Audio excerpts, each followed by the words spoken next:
नमस्कार, मैं आकांक्षा पिवाल स्वागत करती हूँ आप सभी का अभय न्यूज के 19 दिसंबर रविवार दोपहर की बुलेटिन में। चलिए देखते हैं अब तक की कुछ खास खबरें। चर्चित सीरियल है, उसमें दरोगा हप्पू सिंह का जो किरदार निभाया है वो योगेश त्रिपाठी जी ने निभाया है। एक लाइन मतलब उज्जैन के लोग चाहेंगे कि हप्पू सिंह अगर उनके सेवा मैं भी बोल दूंगा, अरे दादा उज्जैन आके मजवा को।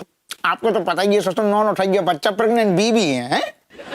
उसके दोस्तों ने बोला कबड्डी जैसी ही होती है। अच्छा, सुहागरात तो वो प्रॉपर कपड़े उतार के और वो लाइन वाइन जैसे खेलते हैं और वो है जय श्री राम चल कबड्डी कबड्डी कबड्डी कबड्डी। तो उनका बाप आता खींच के झापड़ मारता है, कहता है ये कबड्डी खेलने का टाइम है, चपड़गंज कबड्डी में एक्टर मिलना तो चाहिए। ज़्यादातर तो वो गोल्ड जिम सिक्स पैक वाले लोग हीरो बनने के लिए, असलियत में अब हर कोई अमोल पालेकर तो नहीं बनना चाहता। ये गॉड गिफ्टेड है, इसमें कुछ ये नहीं कह सकते आपके आ नहीं रहे, ये गॉड गिफ्टेड है। कभी कोई ऐसी बाढ़ आएगी कि कॉमेडी एक्टर में। तो आपको कहने को सीधो सीधो मतलब का होती कि आगे चल के हमारा नाम हप्पू से हप्पी हो जाती।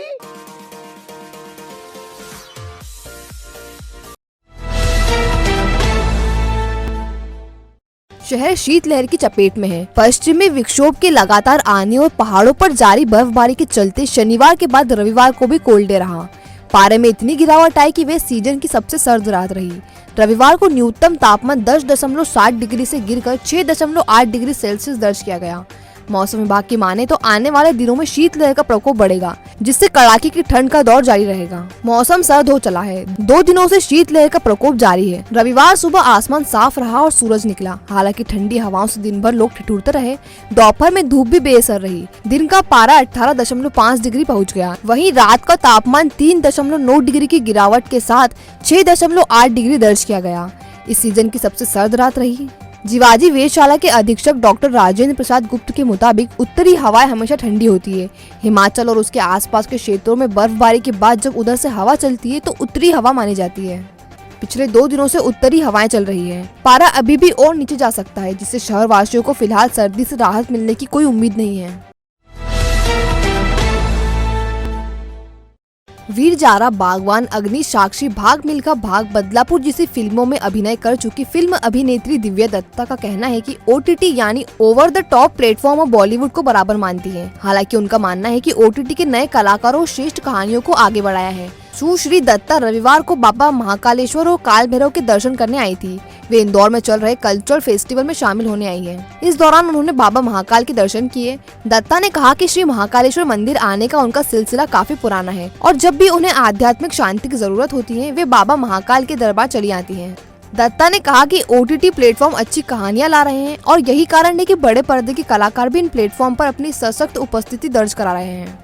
वह खुद भी वेब सीरीज में काम कर रही हैं। दत्ता ने कहा कि धाकड़, शीर खुरमा, अभी तो पार्टी शुरू हुई है। आंख मिचोली और शर्मा जी की बेटी से उन्हें बहुत उम्मीद है। ये जल्द ही रिलीज होने वाली हैं। श्री महाकालेश्वर के दर्शन के बाद सुश्री दत्ता ने काल भैरव मंदिर के भी दर्शन किए। बिना बारिश 4 मोहल्लों में पानी भरा गया। गाड़ियां आधी डूब गई और लोग घरों में कैद हो गए। शायद आप यकीन नहीं करेंगे, हालांकि ये सच है। रविवार सुबह ऐसे ही हालात खंदार मोहल्ला, नलिया बाखर और सारवान की मस्जिद सहित आसपास के क्षेत्रों में देखने को मिले। यहाँ स्मार्ट सिटी के तहत निर्माण कार्य किया जा रहा है। इसके तहत बिना डायवर्शन किए एक नाले को रोक दिया गया, जिससे पानी मोहल्लों में भराना शुरू हो गया। देखते ही देखते इतना पानी भर गया कि लोग घरों में कैद हो गए। रहवासियों का कहना था कि पहले बारिश में पानी भरता था, लेकिन अब बिना बारिश ही ऐसे हालात पैदा हो गए। सुबह 8 बजे से पानी भराना शुरू हुआ और देखते ही देखते इतना पानी भर गया कि हम घरों से निकल नहीं पा रहे हैं। पहले नाले को डाइवर्ट करना था, उसके बाद काम शुरू करना था, लेकिन नाले को बंद कर काम किया जा रहा है, जिससे पानी भर रहा है। सर वो यहाँ पे अल्टरनेट के काम चल रहा था, उसका काम होना था, उसके बाद ही यहाँ पे पानी भराना था। यहाँ पे कब से परेशानी है? लगभग कितने लोग यहाँ पर? नहीं, यहाँ तो फर्स्ट टाइम में ही हुआ है। हालांकि बारिश का पानी भरा जाता है यहाँ पे, तो उस टाइम पे दिक्कत आती है, बाकी तो दिक्कत नहीं आई है। अभी कब से भरा रहा पानी यहाँ पर? अभी मतलब 7-8 बजे से पानी भरा रहा है अभी। कितने घर लगभग आसपास से क्या परेशानी आ रही लोग? यहाँ तो बहुत सारे हैं और सब कुछ दिक्कत है, सब कोई बाहर ही नहीं निकल पा रहा है यहाँ पे। तो जीरो पॉइंट ब्रिज के पास स्थित राज रॉयल कॉलोनी के डी सेक्टर में बीती रात मंदिर तोड़ने से रहवासियों का गुस्सा फूट गया। चिमंजन थाने पर पहुंचकर रहवासियों ने डेवलपर के खिलाफ ज्ञापन सौंपा और इसे शांति भंग का प्रयास बताया। दरअसल कॉलोनी डी ब्लॉक के साथ मकान के पास ये मंदिर स्थित था। इसे शनिवार रात जेसीबी की मदद से ढहा दिया गया। रहवासियों ने मंदिर ढहाने का आरोप डेवलपर के कर्मचारी टिंकू पर लगाया है। इनका कहना है कि इस कृत्य से कॉलोनी की शांति भंग होगी। इस संबंध में उचित कार्रवाई करने की मांग राज रॉयल रहवासी सहकारी समिति मर्यादित के अध्यक्ष अरविंद सिंह हाड़ा ने की है। हाड़ा ने बताया कि रात में कॉलोनी का मंदिर तोड़ा गया। आज राज रॉयल रहवासी जो समिति है भाचा भवन के पास में स्थित है ये, और ये कॉलोनी 2016 में एक जो कॉलोनी के डी सेक्टर में जो डंप एरिया बना हुआ है जहाँ रहवासी लोग अपनी गंदगी और ये सब फेंकते हैं, उसी के समीप एक मंदिर जो पुराने समय से बना हुआ था उसको कब्जाने या हथियाने के उद्देश्य से डेवलपर के कुछ लोग रात्रि में जेसीबी मशीन से वहाँ तोड़फोड़ करके गए। जब वहाँ के डी सेक्टर के लोगों ने उनका विरोध किया तो वे लोग भाग गए और बोल कर गए कि हम डेवलपर के आदमी हैं और देख लेंगे और ये ज़मीन हमारी है और इस तरीके से नगर निगम हमारा कुछ नहीं कर सकती और इस तरीके से धमका कर गए, जिसकी सूचना अभी रहवासी द्वारा दी गई और हम सब लोग मिलकर यहाँ थाने पर आए हैं। महाशक्ति नगर में रहने वाले केंद्रीय विद्यालय के रिटायर्ड प्रिंसिपल के घर चोरों ने धावा बोल दिया। चोर खिड़की की जाली काटकर अंदर घुसे और अलमारी का ताला तोड़कर आभूषण व नकदी ले उड़े। प्रिंसिपल के पड़ोस में नागदा टीआई रहते हैं, जिनके घर पर लगे सीसीटीवी कैमरों में 2 व्यक्ति नजर आ रहे हैं। पुलिस फुटेज के आधार पर बदमाशों की तलाश कर रही है। नानाखेड़ा पुलिस के मुताबिक महाशक्ति नगर बैंक कॉलोनी निवासी 82 वर्षीय लक्ष्मीकांत द्विवेदी केंद्रीय विद्यालय के रिटायर्ड प्रिंसिपल हैं। शनिवार तड़के उनके घर पर खिड़की की जाली तोड़कर चोर घुसे थे।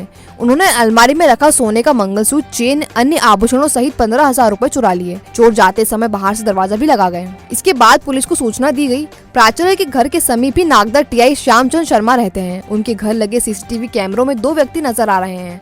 एक कुछ दूर खड़ा है तो दूसरा घर के पास से गुजरता दिख रहा है। फुटेज के आधार पर पुलिस बदमाशों की तलाश कर रही है। आपको बता दें, जिस तरह से इस वारदात को अंजाम दिया गया है उसी तरह से सेठी नगर में 3 घरों में चोरी की वारदात हुई थी। चोरों ने एक ही तरीके से खिड़की की जाली काटकर वारदात को अंजाम दिया था। संभवतः ये बदमाश उसी गैंग के हो सकते हैं।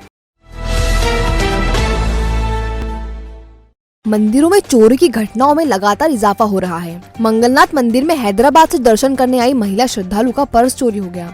पर्स में 4,000 रुपए और कुछ दस्तावेज भी थे।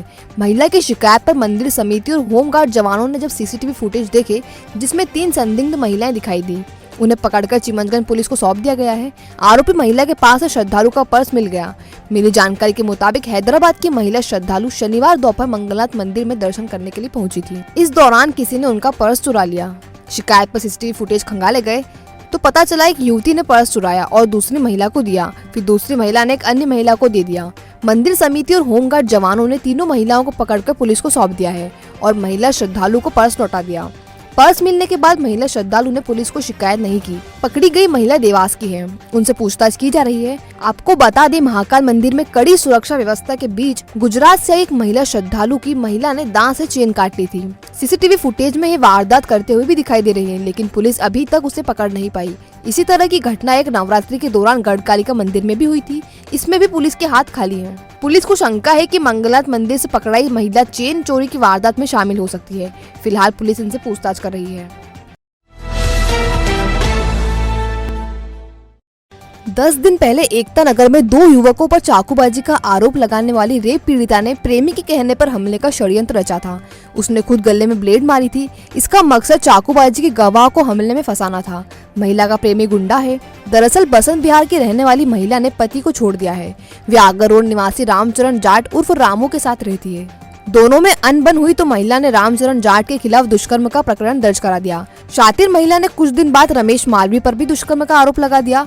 फिर उसने अपने गुंडे प्रेमी गोलू के कहने पर रमेश मालवी और उसके दोस्त मोहन पटेल को फंसाने के लिए चाकू से हमला कर घायल करने का आरोप लगा दिया। दरअसल रमेश की बहन तनु मालवीय ने गुंडे के खिलाफ प्रकरण दर्ज कराया था। रमेश ने गोलू के खिलाफ धारा 307 के केस में गवाह दे रखी है। गोलू गवाही बदलना चाहता है, लेकिन रमेश इसके लिए तैयार नहीं है। ऐसे में दबाव बनाने के लिए गोलू ने रमेश और रामचरण के खिलाफ महिला को फंसाकर दुष्कर्म का केस दर्ज करा दिया। फिर चाकू से हमले का केस अलग से दर्ज करा दिया। हाल ही में जब गोलू पकड़ा गया तो उसने सारे षड्यंत्र का भांडाफोड़ कर दिया। माधवनगर अस्पताल में भर्ती 5 कोरोना संक्रमित में से 2 मरीजों को ठीक होने पर डिस्चार्ज कर दिया गया है। फिलहाल सतर्कता के लिहाज से दोनों को 7 दिनों के लिए होम आइसोलेशन में रखा गया है। अस्पताल में भर्ती अन्य 3 मरीजों में मामूली लक्षण है, जिनका उपचार किया जा रहा है। सभी मरीजों को वैक्सीन के दोनों टीके लगे थे। देश भर में जिस तेजी के साथ कोरोना के नए वेरिएंट ओमिक्रॉन के केस बढ़ रहे हैं, उससे स्थानीय प्रशासन के माथे पर भी चिंता की लकीरें उभर आई है। प्रशासन लोगों से मास्क लगाने और सोशल डिस्टेंसिंग का पालन करने की बात कर रहा है, बावजूद इसके लोग लापरवाही बरत रहे हैं। इसी का नतीजा रहा कि 51 दिनों के बाद शहर में कोरोना के एक के बाद एक 5 मरीज सामने आए। सुखद बात ये रही कि कोई भी मरीज गंभीर नहीं था। इनमें से 3 बत्ती चौराहा स्थित वृद्ध दंपति को स्वस्थ होने पर अस्पताल से डिस्चार्ज कर दिया गया है। माधवनगर अस्पताल प्रभारी डॉक्टर विक्रम रघुवंशी ने बताया, अस्पताल में भर्ती 5 मरीजों में से 2 को डिस्चार्ज कर दिया गया है। अन्य 3 का इलाज एंटीबायोटिक दवा से किया जा रहा है। मध्य प्रदेश फार्मेसी काउंसिल के अध्यक्ष ओम जैन के बड़े भाई मदन लाल जैन का रविवार रात हार्ट अटैक से निधन हो गया। मदन लाल जी सपरिवार दशहरा मैदान में रहते थे। रात करीब 12 बजे अचानक उन्हें हार्ट अटैक आया। परिजन अस्पताल ले गए, लेकिन बचाया नहीं जा सका। 4 भाइयों में मदन लाल जी सबसे बड़े थे। अंतिम यात्रा रविवार दोपहर 3 बजे दशहरा मैदान स्थित आवास से निकाली जाएगी। चक्र तीर्थ पर उनका अंतिम संस्कार होगा। अभय न्यूज परिवार जैन परिवार के प्रति गहरी शोक संवेदना व्यक्त करता है। आपने देखी आज की कुछ खास खबरें। अगर खबरों को लेकर आपके पास कोई फीडबैक हो तो उसे कमेंट सेक्शन में जरूर बताएं। कल फिर मिलेंगे नए बुलेटिन के साथ। नमस्कार।